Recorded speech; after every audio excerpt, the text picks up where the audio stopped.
Welcome to UFO Enigma. I'm Ron Rickey, your host, and this show is dedicated to search of the unknown, especially flying saucers. This week I think we'll touch on the Bermuda Triangle. And everybody has heard about the Bermuda Triangle, but not too many people have come up with an answer of what's really happening.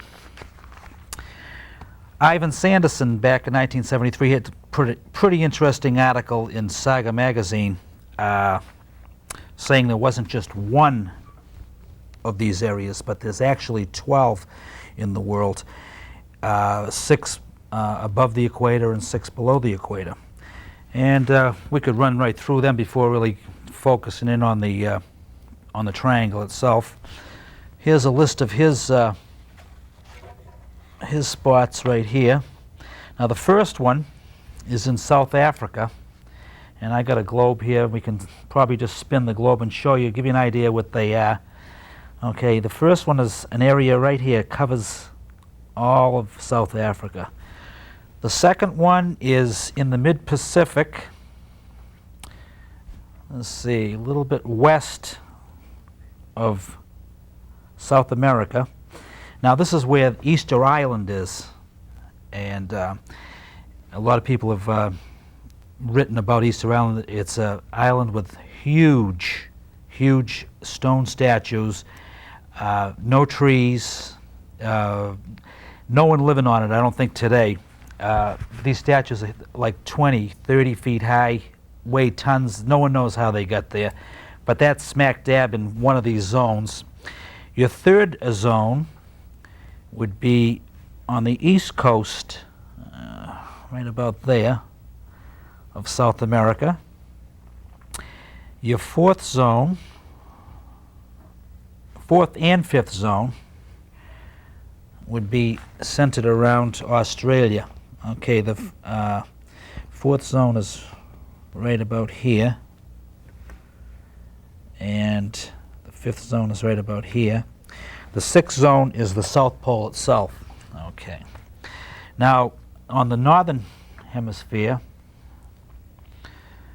we have the North Pole is considered one. Then we have our famous Bermuda Triangle. I don't know if you can get it right in this area here. And let me see. Okay, the ninth spot is over here by Japan, right here. Very treacherous piece of ocean here.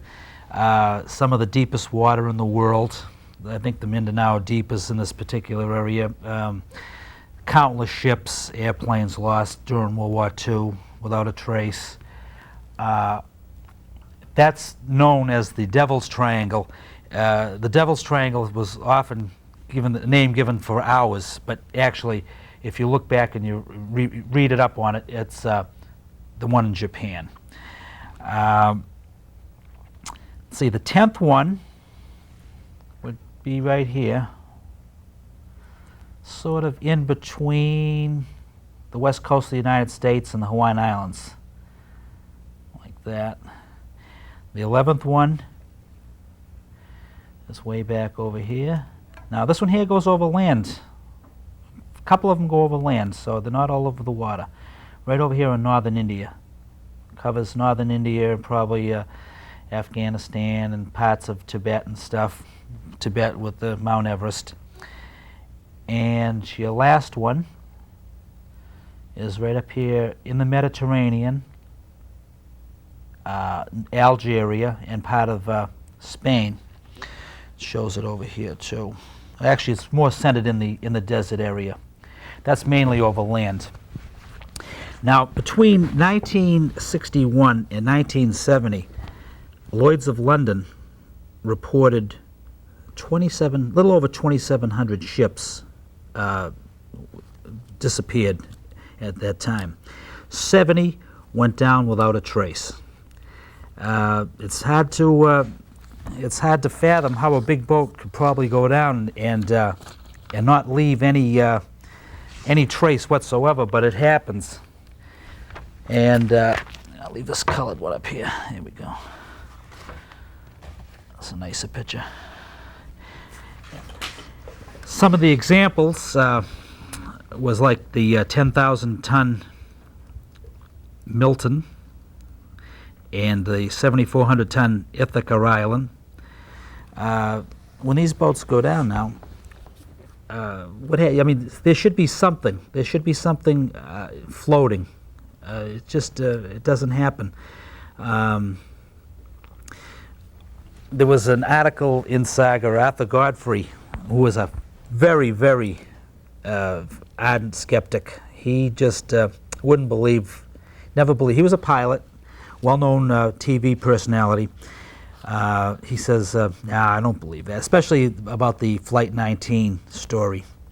He says, I just can't believe it. But he turned his, he did an about-face later on in time and was convinced there was something amiss in these areas. I don't know if I'd want to go out there in a small boat, just to see what's happening, but you probably wouldn't come back to tell about it if you did. A lot of people say, well, gee, thousands and thousands of people cross the Bermuda Triangle every day. You know, the course of a year, it's, you know, why should it be, you know, of course a few things are going to happen, but they claim that proportionately it's way out of whack. Too many boats went down without a trace in these spots, especially the Bermuda Triangles are a notoriously bad one, whether it's because it's so densely populated on the East Coast and there's lots of airplane traffic and lots of boats going over.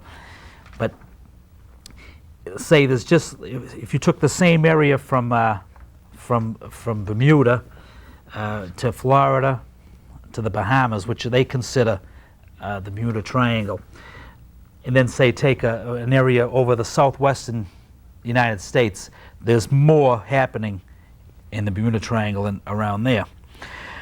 I've got a nice little book here by Mr. Kent. It was Lost in the Bermuda Triangle, and he listed quite a good chronological list of ships that went down in the area, starting right from the beginning when the area was first discovered by Chris Columbus. He spotted many UFOs. Now, UFOs are rampant in these areas. There's every one of these areas will be accounted for with thousands and thousands of UFO sightings over the years.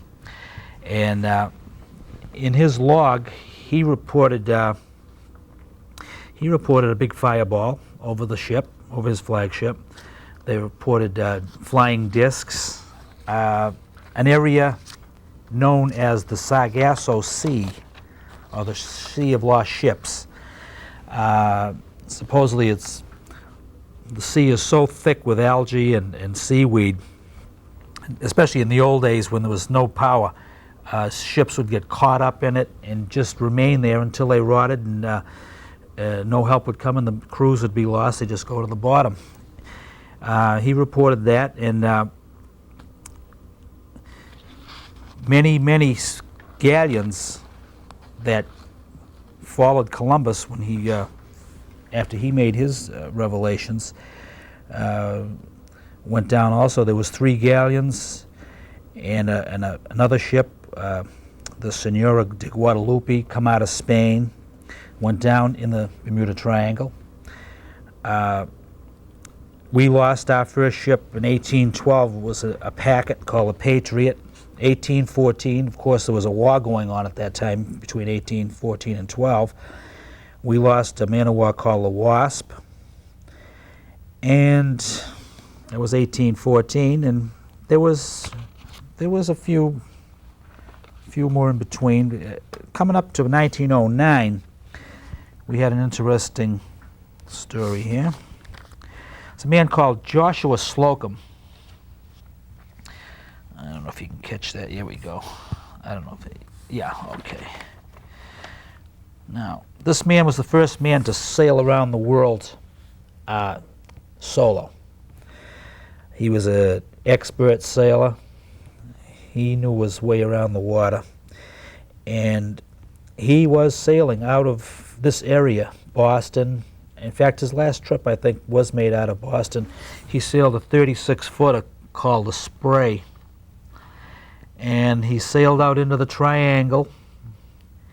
Never saw him again. That was it for old Josh. Whether he went down in a storm, yet to be discovered. No sign was ever found of the boat, of him or anybody. I'm pretty sure he was alone on the ship, but no trace. Then in 1918, we had a interesting one. This was no little ship now, 14,500 tons, about 309 men on board. She was a Navy collier. She was a coal ship. She had full crew, full load of coal on board. She sailed into the Triangle in 1918. There we go. That's the collier Cyclops, and completely disappeared. There was all kinds of speculation that there might have been a mutiny aboard the ship, and not wanting to fall to the rumors, the government just put a squash on the thing and said, no, it was the ship went down in a storm or something, and but they made a huge search for it. Other ships went out, not a trace. Where do you put a ship like this? Now, that boat had to be about 600 feet long, 300 men on board. Where do you put a boat like that? I mean, there should be something left when it goes down. Some theorists say that the triangles aren't exactly triangles. They are more or less a lozenge shape, so it really wouldn't be just a triangle from Bermuda to Florida to the Bahamas. It would more or less cover a lot of the East Coast. Here we go, right here.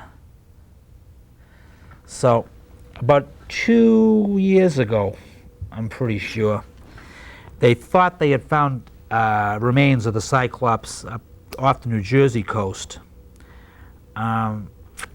It might very well be so, but how did she get there? That's the whole thing, you know. The boats don't do 100 miles an hour, and when she was lost, they had men right out there, and they couldn't find her.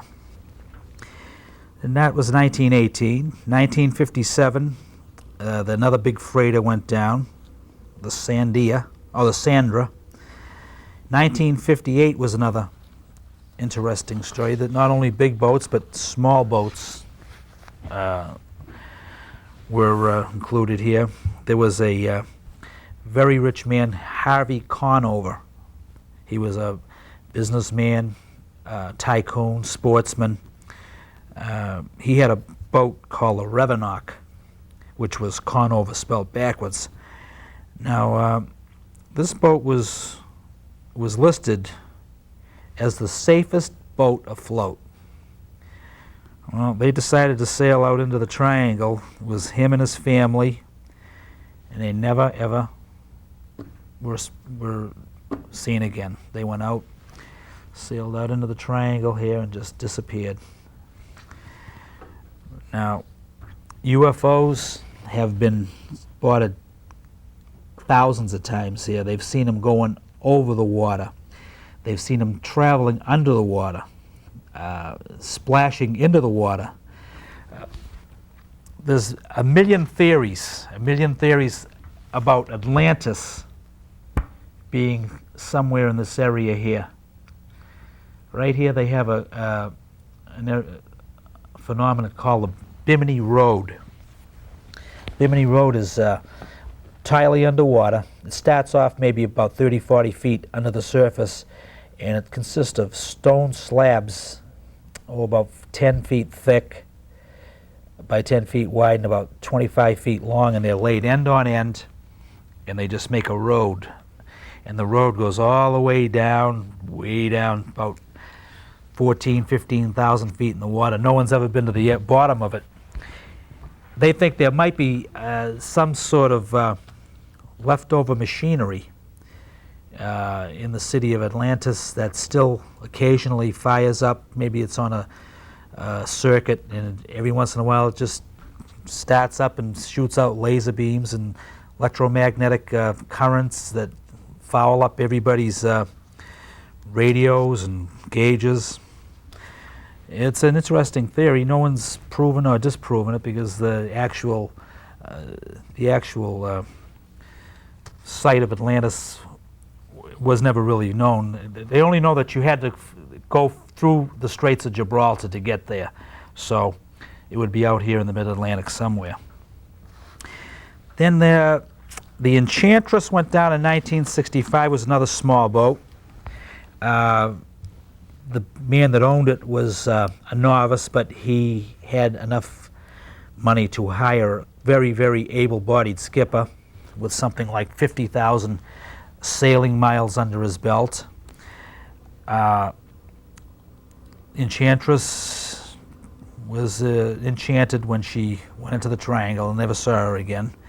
The Witchcraft in 67, another small boat. In 1968, I think a lot of people remember the Scorpion going down. She sort of went down in this area here. Very deep water and very close to this 12th triangle. First nuclear boat, as far as I understand, to be lost in the triangle. Now, the Triangle doesn't play favorites. It doesn't just go over after boats. It takes airplanes too. And the same book gives a partial list of airplanes that went down. We will cover the famous Flight 19 mystery a little bit later. That was in 1945, where they lost 5 TBM Avenger bombers. Not only did they lose the bombers, they lost 14 men, and they lost the search plane that went out after it. Very tragic case. 13 men on the flying boat. Took off. 5 minutes later, not a trace. I mean, no wreckage. Is there a big UFO up there just waiting to scoop up selected targets? You never know. In 1948 and 49, 48 and 50, BOAC lost 2 airliners. Back in those days, transoceanic flight, they were doing it, but it was risky business, and these were piston engine airplanes, and you can always say, well, something happened, the engine caught on fire and it just went down. They lost the Star Tiger in 48. They lost the Star Ariel in 1950, and in between that they lost a DC-3 that was just about ready to make an approach. It was coming into Miami, I believe. Private planes have reported, ones that made it back, mind you, they've seen mist around the airplanes, strange clouds. Their instruments just swing wildly, and if you get out of that situation, you can just consider yourself so lucky if you're a pilot, because a lot of people haven't. We've lost, the Air Force lost a B-29. British lost another transport. The Navy lost patrol aircraft. Now, when you lose a patrol aircraft, you're talking about a flying boat. Really, it's got everything on board. It's got rafts. It's got life preservers.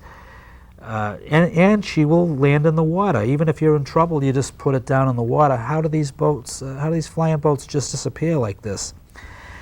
And there's no answer yet. But they had a recent one, well, fairly recent, of a situation where a lot of people were able to take advantage of, if they can call that taking advantage of it. This was one of the maiden trips of the QE2. I think a lot of people might remember that, where she was going to Bermuda and she, that's her right there, dead in the water. She lost all power. They were there for 3 days on this great brand spanking new ship.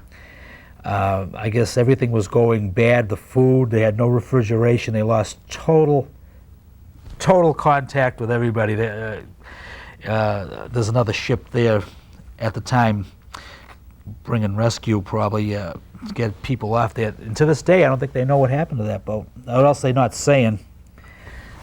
So it's still happening. And a lot of theorists. Here's one by John Kent. They said that after the war, just as Germany was giving up the ship, they were not only into like rockets and V1s, V2s, V3s. They had, it's published here in True Magazine. They got a couple of pictures there of, now these are supposedly actual German flying saucers. The one on the bottom is a big one. In fact, they use this type of ship in the movies today. When they want to show a flying saucer, they generally use this one right here with the little cupola on the bottom and a cupola on the top. Size is up to 225 feet.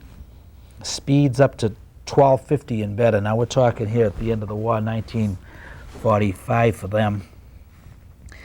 1,250 miles an hour in a piloted ship. That was pretty good. Now let's see. Here's the patrol boats. A little picture that I clipped out there of patrol boats. It's a Martin Marlin and a B-29. I mean, even if these planes hit the water softly, they're going to break up. What happens to all the wreckage? You know, I mean, it's beyond me. Something there is studying. It's studying our planes, the people. That's what I think. And they're just they're scooping people up at random. They let 10 or 12 boats go by to planes, and all of a sudden you see a strange glow in the sky, and they got one. As I'm sure a lot of people will attest that have come back, I read a story about a submarine hunter. Years ago they were using planes like this, but they've since gone to C-130s to hunt subs. And not hunt subs, to hunt hurricanes. And one man wrote a story. He was not the pilot, but he was a crew member on it, and he said it was just like a hand grabbing the airplane. They lost control, but the plane was flying. The gauges were spinning wildly. There was a green mist on the wings. Most people say that you can't recognize when you look out the window. Everything looks like it's misshapen. The sky and the sea, they mold together. The clouds, they're just not right. They're upside down. You know, it's like you're just going into another hole on the back of a mirror type of a thing. And he says they were lucky they got out of it. They don't know how, whether the pilot just poured on more engine power and it just happened to break loose. But there was one eyewitness, and I would imagine these boats have a good-sized crew because they all have to manage machinery and radar units and radios. So I would C-130 is a big airplane, and I would imagine the crew on that plane could be about 20 people. So what are these people? You know, they're probably believers when they touch on the ground. I got a lot of stuff here on the Bermuda Triangle. We're gonna do the Flight 19 on the next show, and I'm gonna give a little known story as a prelim to that. There was another loss of aircrafts before the Flight 19 one, and I had a call. Some people out there are watching and looking for questions, and one asked me, what about strange tales of like ghost ships? Well, everybody I think that has gone on a boat has heard about the Flying Dutchman. The Triangle not only takes, but it'll give back sometimes. Flying Dutchman usually is reported by a ship that's going to go down. If there's an impending disaster, certain members of the crew on this boat will see the Flying Dutchman. She's an old-fashioned sailing ship. Her sails are all tattered, and she's usually there when they're going to go down. But there was a very famous case of a boat returning from this area called the Mary Celeste. They found a logbook. There were 7-8 people on board when she sailed, and when they found her, they found table settings like he was just ready to eat. The logbook was right up to date. They found the boat coming in, not a soul, nothing stolen from it, so that left out piracy. Well, I'm sure pirates probably would have sank the boat if they had boarded her. She was perfect. She was just floating. Her sails weren't ripped or anything. The Mary Celeste is quite a story. There's lots of books written on that. A good-sized sailing ship called the Deering. In fact, I think she was launched right up here in Maine, I think. They found this big boat. She was beached, not a soul on board. What happens?